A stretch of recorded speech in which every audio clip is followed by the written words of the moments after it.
આજના શ્રીમદ ભાગવત સપ્તાહના વક્તા દિનેશભાઈ દવે મહારાજ છે પોતે, અને એમનું સન્માન નરેશભાઈ અમારા પંચાલ પ્રતિષ્ઠામાં કરવા માંગે છે, તો ફુલહારથી બાપુનું સન્માન કરશે. કારણ સંત ન હોત સંસારમાં પછી જલી જાત બ્રહ્માંડ, આ તો જ્ઞાન કેરી લહેર છે वो तो ઠારક ઉઠા મોટા. એવા સંતોની આપણી વચ્ચે ઉપસ્થિતિ હોય, મહારાજની ઉપસ્થિતિ હોય, ભગવતાચાર્યની ઉપસ્થિતિ હોય, એટલે એમનું સન્માન કરવા માટે નરેશભાઈને વિનંતી કરું. કારણ અહીંયા પુરાણોમાં સરસ મજાની વાત કરી છે, પોતે બ્રાહ્મણ છે.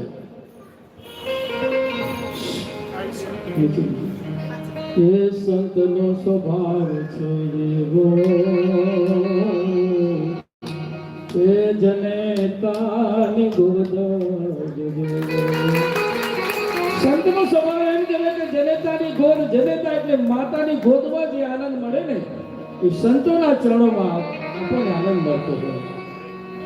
એક ડગલું મેં આગળ જોયા જનનીથી ભણશો, એ માત સુવડાવે ને સંતો જગાડે, પછી ભેળવી દે ભગવાન.